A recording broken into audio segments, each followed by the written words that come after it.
The Acorn of Peace, or George Samner's Adventure. This is a story about a person who made a brave deed that united two countries for centuries, and seeds of the adventure are still with us.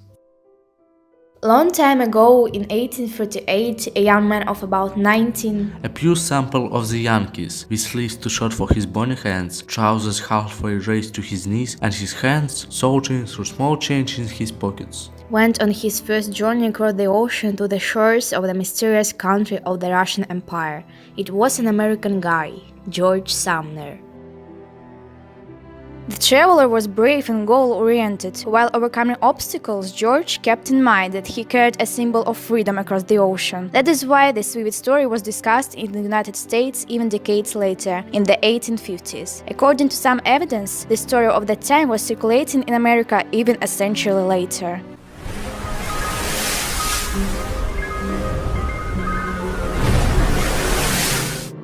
George Samner came to Russia in a very successful time of rapprochement between two countries. Thanks to cooperation with the US, the construction of railways appeared in Russia. A steam engine was introduced. Primary education expanded. George Samner loved the motherland very much. When he met with the US envoy George Dallas, he said, I believe that the Russian Emperor Nicholas I will be happy to hear about our railways and our free schools and about the sizes of huge waves our ships can overcome.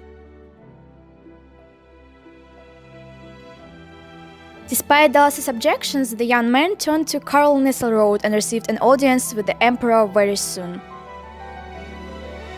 George Samner gave the imperial family a package with the inscription, The enclosed acorn is removed from the oak which covers the grave of the unforgettable Washington in Mount Vernon, and it is presented as a sign of the greatest respect to His Majesty the Emperor of all Russia, Americans. From Dallas's story, it was clear that Nikolai I accepted the gift with great joy, saying that there is no other person in neither ancient or modern history I would have taken off my head to, as I would to Washington.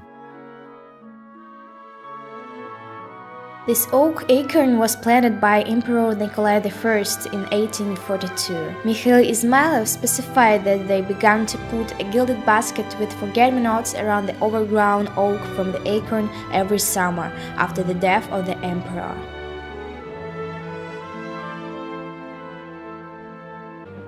In 1866, a representative American delegation arrived to St. Petersburg, headed by Deputy Naval Minister Fox. During the reception in St. Petersburg, they were shown an oak that grew from the acorn presented by an American. Fox wrote in the official description of his expedition, Our officers surrounded the young tree with a feeling close to religious. Everyone respectfully tore off leaflet from the tree branches to bring home as proof of the respect that the memory of the great founder of our republic is greatly respected in Russia. This text was transmitted in the first telegram that was sent from Russia to the United States of America by the Atlantic cable on the 8th of August 1866.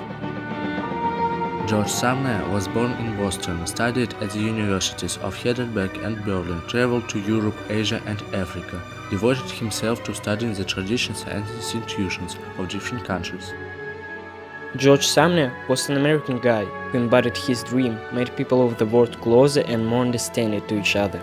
The acorn that George gave to the Russian people turned into a beautiful tree, and this symbol still lives with us as the oak alley unites the people of America and Russia. Our goal is to preserve this heritage and do everything we can so that as many people as possible can learn about this amazing story. Go, Acorns, go! Acorns, go!